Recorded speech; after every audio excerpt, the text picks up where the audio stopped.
Next, we shift to Germany, where state premier has been elected as the new leader of Chancellor Angela Merkel's center-right party.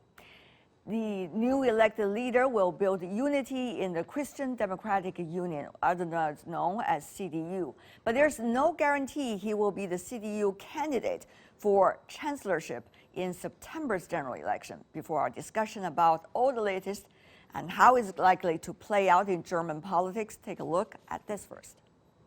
Auf Armin Laschet entfallen. It came down to the wire, with just 60 votes separating two men contending for Germany's most powerful political post. But in the end, State Premier Armin Laschet won a majority of support and will now lead the Christian Democratic Union in the first chapter of the post-Merkel era. I will give my all to walk together through this year to win the regional election coming up in a few short weeks, and then make sure that we will win the next general elections and keep the position of Chancellor as a member of our party. The close Merkel loyalist reportedly had the Chancellor's backing, as well as publicly so from a majority of her cabinet members. Many say they preferred the more centrist positions on the economy, healthcare, and immigration. The 59-year-old has had a long career in German politics, but has struggled with name recognition and popularity at home. All eyes are now on September, when Germans will go to the polls and potentially change the balance of power in the Bundestag. It will be the first time in more than 2 decades that the Chancellor Angela Merkel is absent from the process.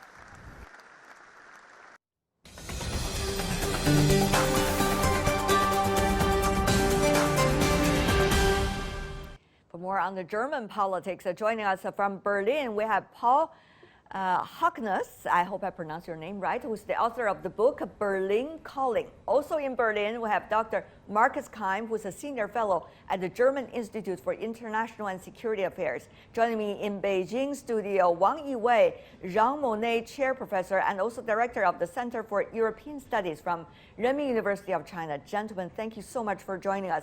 Begin by asking the two German colleagues about the latest. Not much surprise, is there? Mr. Hocknuss? Well, as a matter of fact, I think the final candidate wasn't known to anybody until it was decided by the CDU, the Christian Democratic Party itself. It was a very close run between Mr. Laschet and the more right-wing, old-school conservative Friedrich Merz, who obviously has almost as much backing in the party as did Laschet. And this points to the struggle that will continue in the CDU for it to unite itself between a more moderate, mainstream current of the party, which Angela Merkel represents, and her favored candidate in this runoff was also Mr. Laschet. Yeah. So he's got a big job ahead of him to pull a party together in the way that Merkel has over 14 years. Her staying power is perhaps her greatest asset, and he's going to have to show something very much like that. Mr. Keim, will he be able to demonstrate with power his ability to bring the party together? And how will that have its impact on whether he will be the candidate for the chancellorship in September? We don't know exactly what's going to happen and who will be the candidate for the election in September. So far, the other part of the Christian Democratic Union, the Christian Social Union, the Bavarian part of the union, and the leadership of the Christian Democratic Union have indicated that they might choose the common candidate sometime in March. But on the other hand, we will have provincial elections until then. And this gives us some indication how Armin Laschet might resonate among voters, in particular in East Germany. And it might resonate, he might resonate very well, but it might be exactly the opposite. So that will decide his political fate as becoming chancellor. But as a majority candidate, he will fit nicely into the broader picture as a successor of Angela Merkel. He has been a staunch supporter of her all over the years, over the last 15 years. Yeah. She has more or less recommended him to the party, and therefore I expect no major surprises, and I think he will be the candidate of the Christian Democratic Union. Professor Wang, you are of course observing the German politics from afar from here in China. What's your assessment of whether this gentleman, Mr. Laschet, will be much stronger than the earlier one who had to quit in the very early stage of 2020 from the party as the leader, which was also one lady that has been recommended strongly earlier by the Chancellor Merkel? Professor Wang. I think that Mr. Laschet is a good signal for the stability and continuity of China and German relations and the China-EU relations as a whole. For his personal background, he from the Western, the Rhine and North Rhine and Westphalia, and that's the way like Huawei located and many the Germans industries, so they have the business in China, and so we'll continue the engagement policy with China. It's very definitely good for our just signed the investment deal, and also his favorite candidate for Chancellor Merkel. Definitely continue the policy, and as people say, this is the Merkel era will continue even without Merkel if he be the next chancellor. He also worked in Brussels as the member of the European Parliament for 6 years. Also good connections with Paris, even with Russia. So I think it's a favorite with a candidate for many countries. Of course, Chancellor Merkel is having such a mark on German politics over the past few decades since 2005. She's not seeking a fifth term. So what would that mean? Will this person, Mr. Laschet, be a continuity guy of both the party politics and also of the policies, international and domestic? Mr. Keim, what is your judgment? Many say he is, but will he really be? I think you used exactly the right expression here. We expect continuity and a more or less pragmatic approach. I mean, to be fair, his rivals in the intra-party competition about the leadership race have been or are way more experienced foreign policy experts. He's not a foreign policy expert. And what we know from him so far, he's very pro-European. It just has been mentioned that he's been a member of the European Parliament. And what I expect from him is that he plans or intends to keep and to sustain the European integration process as much as possible, which is currently under fire for a variety of reasons.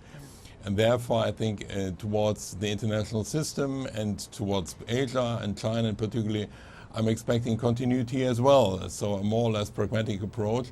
And I think, like Angela Merkel, he will, regardless of any fields of conflict, he will look for fields of cooperation and emphasizes chances for cooperation. And between, or if we anticipate some kind of competition between the United States and China in the future, I think Armin Laschet will pursue a course of maybe not equidistance, but will try to be some kind of bridge builder between the two countries. Mr. Hagnos, of course, there are much more than just what we touch on. Also about the relationship between Germany and also the EU, the European Union. What is particularly right now with the pandemic, even with the vaccines, it would take much longer than we earlier expected for the world to be safer. So this is pretty much a guy coming into power in his party with a crisis worldwide and with a very experienced chancellor earlier who served 15 years with a lot of respect. So this is a very interesting situation for a politician like him. Mr. Hagnos. Yes, it is. And because he is not a politician who has a lot of new ideas, he's not bringing a whole new platform of ideas or recommending changes in the party, but rather, as you mentioned, striving for a continuity. But that leaves him a little bit weak because although Angela Merkel was also not an idea person, she was really a post-ideological crisis manager. And she was very good at managing crises. I mean, there are also those people who would say that she created some of those crises by not acting earlier. She was not proactive. She reacted to crises, and she was really quite good at this. She navigated Germany through half a dozen major crises. And whether Mr. Laschet can do that or not, that remains to be seen. But he will have to be able to do that since he is not someone bringing to the position lots of new or novel ideas. He'll have to prove himself as pragmatic and reliable and predictable as Ms. Merkel. And that won't be easy to do. Now, Mr. Keim, he's coming into power of the party in an interesting timing. Despite all the difficulties of the pandemic, the economic suffering, and many other things, there's also the new leaders coming into power in the United States, and there's also the China and the EU having this bilateral investment initiative, which is a huge thing that needs to be approved by the European Parliament, which of course Germany will have a big impact on. So how to seek this balance is already happening at the very beginning, I'm afraid, of his term as a party leader even. I think what remains clear is that there's a big sigh of relief here in Berlin after Joe Biden has been elected. After 4 years of Donald Trump, which created a hardship for transatlantic relations in general, who considered the European Union as a foe, who did not find any real way of dealing with Angela Merkel over the last 4 years. So regardless of political party, there's a big sigh of relief here in Berlin. So what we're going to see is some increased cooperation and huge advances in a couple of fields of German-US or European-US cooperation, be it climate change, be it transatlantic security, be it dealing with COVID and a couple of other things. But on the other hand, I think Armin Laschet has been Prime Minister of North Rhine-Westphalia, the province he's ruling for a couple of years. This is the industrial heartland of Germany, and he's very well aware that China or Germany is the biggest trading partner with China inside the European Union. So I think the comprehensive agreement on investment will be very dear to him, and he will do what he's capable to do maybe as Chancellor, to bring this through the European Parliament and to foster and speed up, accelerate the ratification process. I see. Since all of you touch on the issue of climate change, I really want to focus on that. This is a huge common ground between China and possibly even the United States, and certainly between China and the EU. The latest Comprehensive Investment Treaty was also focusing so much on environment, on sustainable development, and climate change. Professor Wang, tell us, how will this issue be a huge common ground that can bring the leaders, even as early in his party leadership stage, with the Chinese side, from your perspective? Well, definitely it's very important because it's about a post-industrial civilization. The European Union take a leading role, I think, and China will also follow, and it's a co-leadership. Make an announcement of the neutrality commission emission goals. Yes. And also very complementary because the European Union cut the CO2 emission mostly from the transportation and way of living. And China is more from manufacturing way. So definitely they can help each other. That the market access, like electronic vehicles and also new energy. So both sides investment in the different sectors, I think definitely help each other to reach that kind of goal. And because the budget is limited, and then you need the transformation, is very challenging for all the leaders in Europe and the United States even. Mr. Harkness, your analysis? I think that there is the possibility that China, the EU, and the United States could all line up behind a very strong pro-climate stance and policy. And this would be ideal. The makings of it are there. China is now on board. We've got Joe Biden, who has announced his commitment to a Green New Deal. You've got the European Union with its European Green Deal. And it brings three such huge powers as China, the EU, and the United States all together and all pulling in the same direction. It could be hugely important for making progress in decarbonizing the economies and in building a new green economy to replace the old one that we have now that is still based on fossil fuels.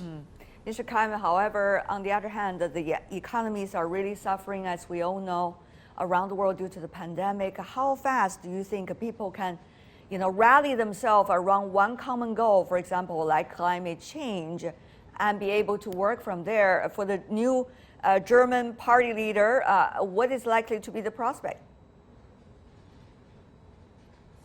I'm personally an optimist, and I hear a lot of optimism here in Berlin in the policy circles which I talk to.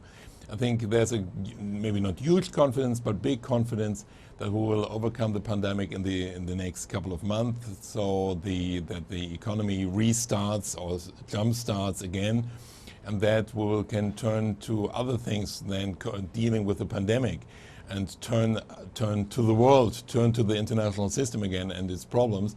And as mentioned before, climate change and how to deal with climate change is one of the biggest challenges, regardless of the question if you live in Washington, D.C., in Berlin, or in Beijing. And therefore, I think that will be one of the key issues for the next German government. I personally think that the Green Party will be involved or will participate in the next German government as some kind of coalition government. And that will make sure that the Green Deal, the European Green Deal, will be implemented in Germany as some kind of German Green Deal as well. I see. Markus Keim, Paul Harkness, last but not least, Wang Yiwei. Thank you so much, gentlemen, for joining us. Really appreciate it. Be safe.